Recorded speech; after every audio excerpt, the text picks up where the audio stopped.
Ils étaient des dizaines, rassemblés dans la lumière pâle d'un matin de janvier, vêtus non pas de noir, mais de blanc. Aucun chrysanthème, aucun discours. Seulement un silence étrange, presque irréel, dans la basilique Sainte-Réparate de Nice. Ce jour-là, la France disait adieu à Évelyne Leclercq, mais d'une façon que personne n'aurait imaginée.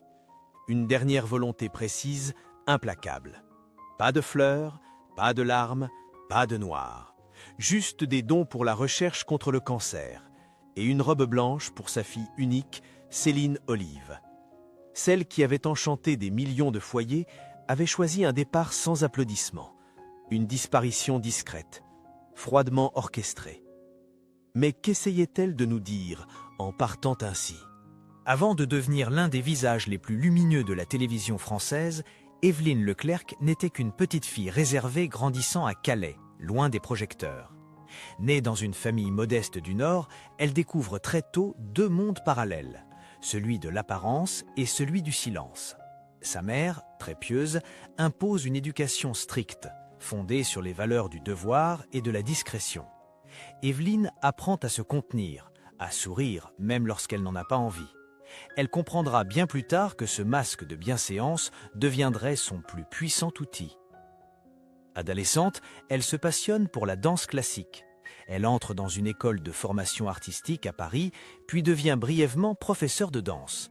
Mais déjà, quelque chose en elle vibre plus fort. Le besoin de lumière, de reconnaissance, d'un ailleurs. Un jour, presque par hasard, elle accompagne une amie à un casting pour un jeu télévisé.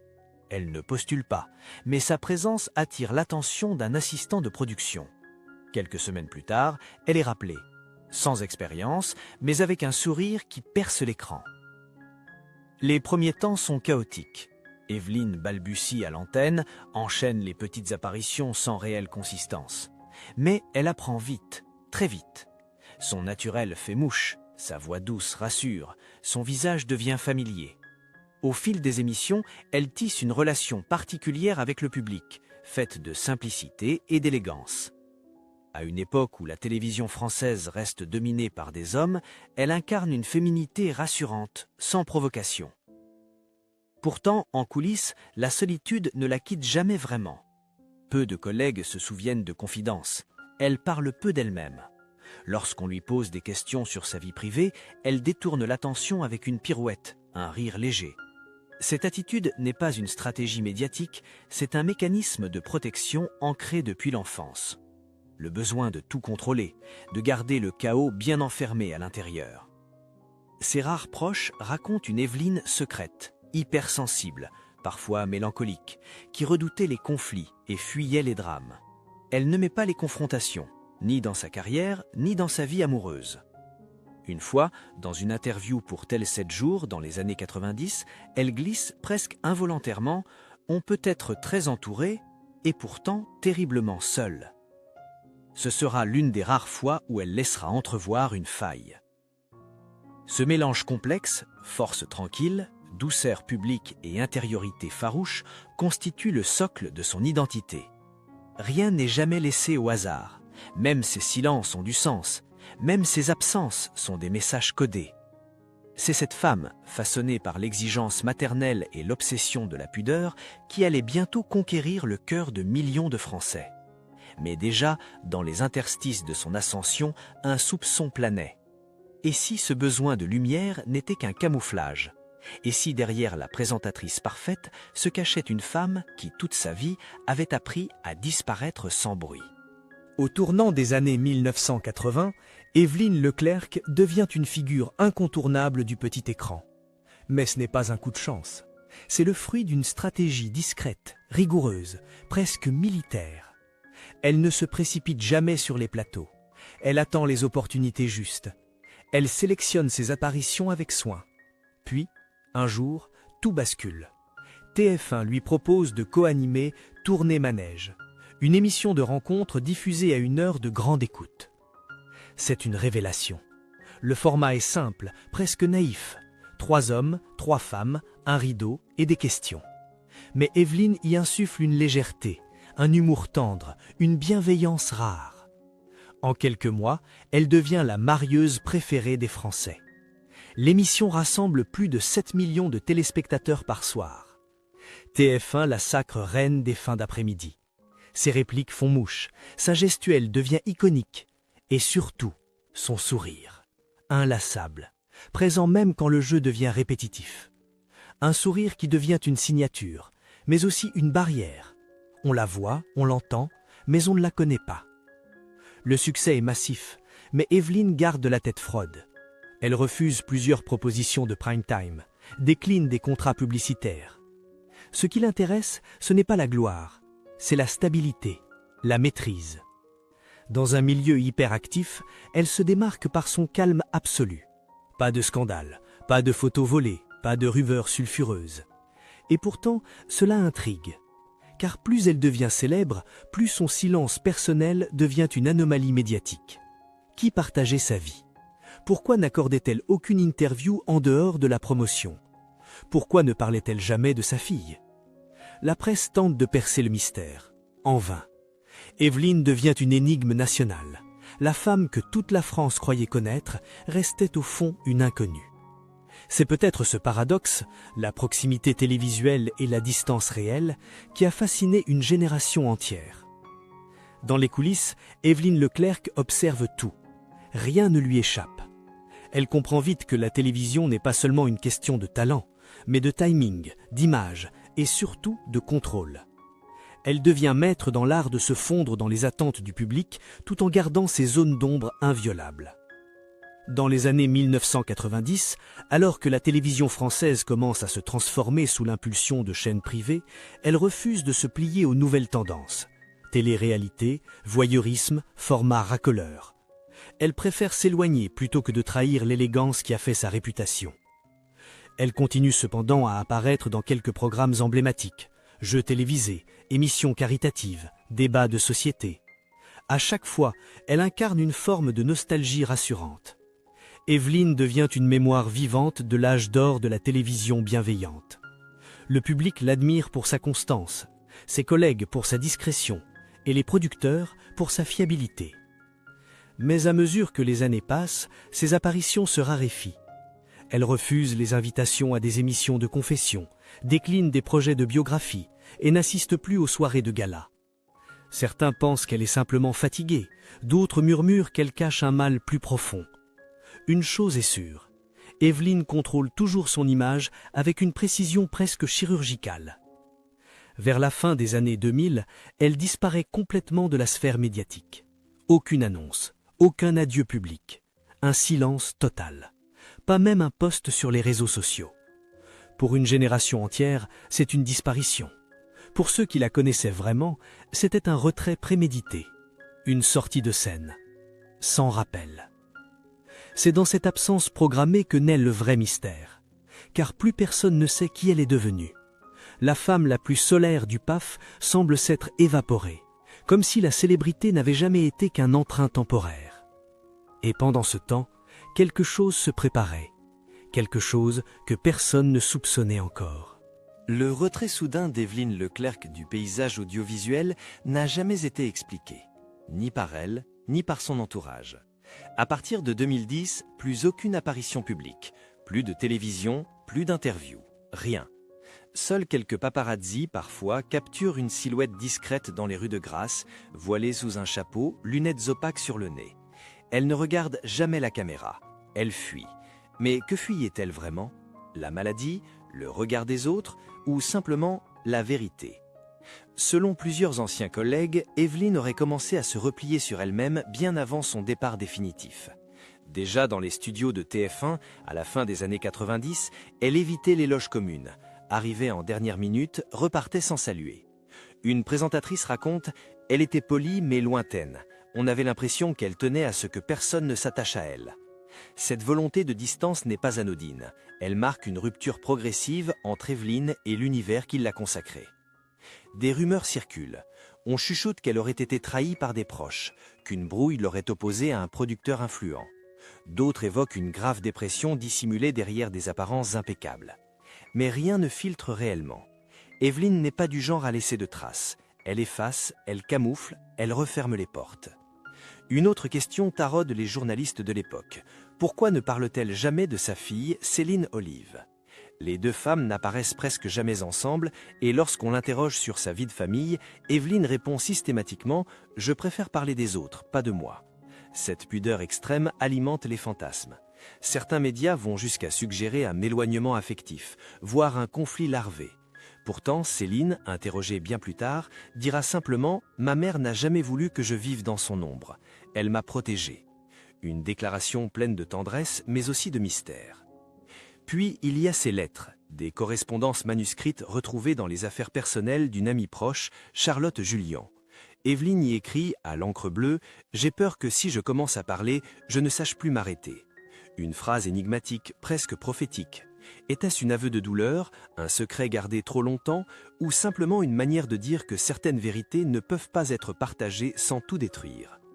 Pendant toutes ces années d'effacement, Evelyne continue d'avoir ses fidèles.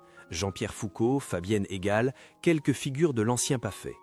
Tous s'accordent à dire qu'elle refusait toute forme de pitié, qu'elle ne supportait pas l'idée d'être perçue comme vulnérable.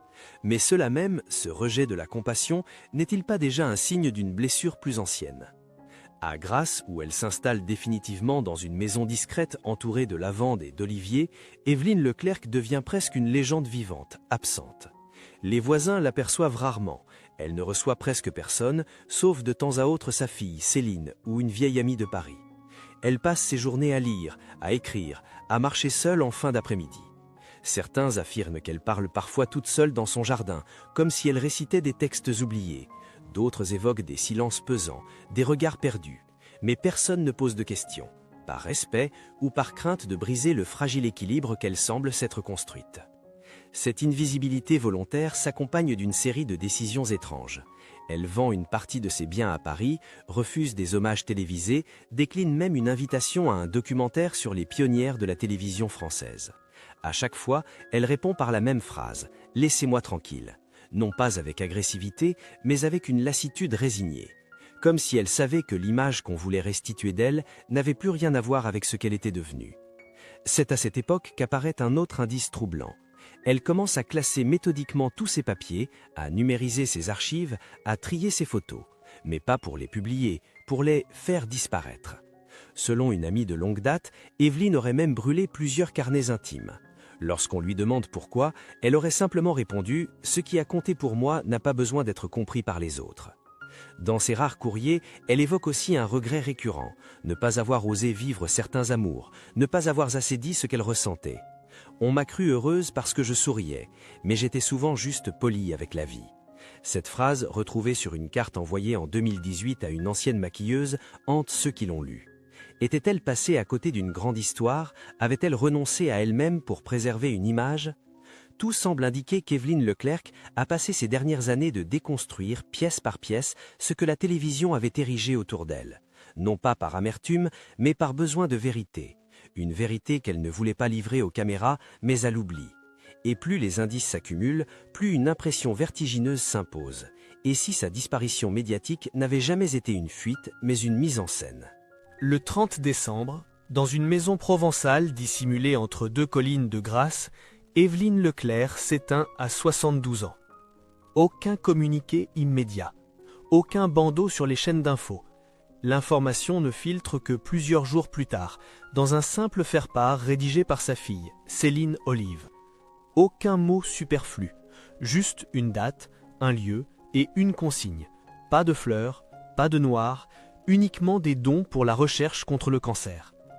C'est là que tout bascule, car ce silence soudain, ce mutisme organisé, n'était pas un oubli, c'était une volonté. Evelyne savait, elle savait depuis longtemps. Selon des sources proches, elle avait été diagnostiquée d'un lymphome quelques années auparavant, un cancer du système lymphatique, insidieux, lent, épuisant. Elle aurait pu choisir les traitements lourds, les chimiothérapies agressives, les protocoles expérimentaux, mais elle a dit non. Elle ne voulait pas être transformée, ni physiquement, ni moralement. Elle voulait garder la maîtrise de son corps, de sa faim, de son image. Dans les derniers mois, elle s'est affaiblie rapidement. Céline s'est installée chez elle à plein temps. Elles ont partagé des silences denses, des repas simples, des souvenirs parfois douloureux. Mais jamais Evelyne ne s'est plainte. Elle refusait les visites, sauf celles de 2 ou 3 amis très proches, triés sur le volet. Elle lisait encore beaucoup. Elle écrivait parfois de longues lettres qu'elle n'envoyait jamais. Elle disait à Céline « Ce n'est pas la peine de prévenir les autres. Ceux qui doivent être là le seront. » Cette sérénité presque dérangeante dans l'approche de la mort n'était pas de la résignation. C'était une fois de plus un choix scénarisé. Elle organisait son départ comme on répète une dernière scène, sans artifice, sans maquillage, pas de spectacle, juste la vérité nue, celle d'une femme fatiguée, lucide, qui n'a plus besoin de briller. Lorsque le décès est enfin annoncé au public, la réaction est d'abord de l'incrédulité. Évelyne Leclerc, partie, déjà ? Où était-elle passée tout ce temps? Pourquoi n'avait-elle jamais parlé de sa maladie? Pourquoi n'avait-elle pas dit adieu? Les médias peinent à construire un récit. Ils n'ont aucune image récente, aucun témoignage officiel, juste ce vide, ce silence, et cette étrange impression que la femme qu'il pleure était déjà absente depuis longtemps. Le 13 janvier, sous un ciel gris laiteux, les portes de la basilique Saint-Tréparat s'ouvrent lentement pour accueillir une cérémonie pas comme les autres. Une centaine de personnes sont présentes, pas plus. Des amis proches, des collègues choisis, quelques figures du paysage audiovisuel français. Jean-Pierre Foucault, Charlotte Julian, Fabienne Egal. Tous vêtus de blanc, comme le voulait Évelyne. Le silence règne. Aucune musique, aucun chant liturgique, juste le souffle léger de l'hiver niçois et les pas feutrés d'une assemblée troublée. La surprise est générale. Le choix de la blancheur, du refus des fleurs, du rejet des hommages pompeux crée une rupture totale avec les adieux traditionnels du monde du spectacle. À travers cette mise en scène posthume, Évelyne adresse un dernier message. Elle ne voulait pas qu'on pleure, elle ne voulait pas qu'on transforme sa mort en moment médiatique, elle voulait disparaître, proprement, comme si sa vie avait déjà été trop exposée. Céline Olive, sa fille, est là, digne, silencieuse, vêtue d'une robe simple, ivoire. Elle ne prononce aucun discours, elle se tient à distance, les yeux fermés presque tout le long de la cérémonie. À un moment, elle sort un petit papier plié en 4 qu'elle tient dans la main, mais ne lit pas. Elle le garde contre elle, le serre, puis le glisse dans la poche intérieure de son manteau. Ce geste, capté par quelques caméras distraites à l'extérieur de l'église, reste l'unique indice d'un message intime non dévoilé. À la sortie, les journalistes présents n'ont rien à rapporter, sinon un malaise diffus. Pas de buzz, pas de scoop, juste un nom, une absence, une émotion suspendue. La société de production TF1 publie un communiqué sobre, saluant le sourire éternel d'une figure de la télévision populaire. Les chaînes concurrentes diffusent de brefs montages d'archives.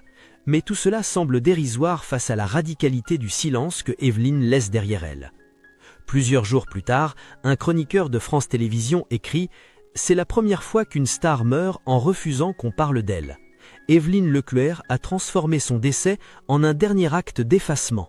Et c'est peut-être son plus grand rôle. » Elle n'a laissé ni testament public, ni message officiel. Aucun enregistrement, aucun adieu sur les réseaux sociaux. Mais Évelyne Leclerc a laissé autre chose. Un vide organisé. Un silence construit avec une précision chirurgicale. Et ce silence, en lui-même, devient une confession. Dans les jours qui ont suivi ses obsèques, quelques proches commencent à parler. Pas pour trahir, mais pour comprendre. Charlotte Julian, amie fidèle depuis les années 1980, confie à demi-mot qu'Évelyne n'avait pas peur de mourir, mais redoutait qu'on la réduise à son image d'animatrice. Cette phrase, anodine en apparence, change tout, car elle révèle le cœur du mystère. Évelyne Leclerc a passé sa vie à jouer un rôle, et dans ces dernières années, elle a tout fait pour s'en débarrasser. D'autres indices émergent. Un carnet intime, retrouvé dans une boîte en bois sous un lit, contient des pensées éparses, sans date précise. Elle y parle de fatigue d'exister à travers les attentes des autres, de manque d'oxygène dans les sourires forcés, et surtout de cette peur viscérale. Qu'un jour, même Céline ne sache plus qui je suis vraiment. Ces phrases n'ont jamais été publiées, mais celles qui les ont lues, sa fille, 2 amis proches, les décrivent comme des larmes silencieuses mises en mots. On apprend également que, peu avant sa mort, Évelyne avait rédigé une lettre manuscrite destinée à Céline. Une lettre scellée, jamais ouverte en public. Céline aurait choisi de la lire seule, plusieurs jours après les funérailles. Le contenu exact reste inconnu, mais l'on murmure qu'elle y parlait d'amour, d'amour qu'elle n'a pas su montrer, de regrets, et d'un secret gardé pendant des décennies concernant un amour interdit dans les années 70 qu'elle n'a jamais pu vivre librement.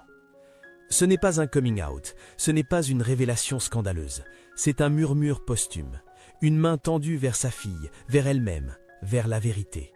Et c'est dans ce geste pudique et invisible que se trouve la clé. Évelyne Leclerc n'a jamais voulu être une idole. Elle a voulu être comprise, mais à sa manière, à sa cadence, sans l'urgence des flashs, sans le poison des plateaux. Son refus d'un adieu public n'est donc pas un rejet du public, c'est un acte d'amour inversé. En ne disant rien, elle a tout dit. En s'effaçant, elle a révélé combien le silence peut être plus fort que les mots. Ce qu'elle a caché n'était pas une honte, c'était une douleur, une part d'elle qu'elle n'a jamais pu réconcilier avec la femme souriante du petit écran. Et au fond, cette vérité, douce, amère, poignante, résonne comme la dernière note d'un chant trop longtemps étouffé. Évelyne Leclerc n'a pas fui la lumière, elle a juste décidé qu'elle ne voulait plus être regardée. Seulement, peut-être, enfin vue.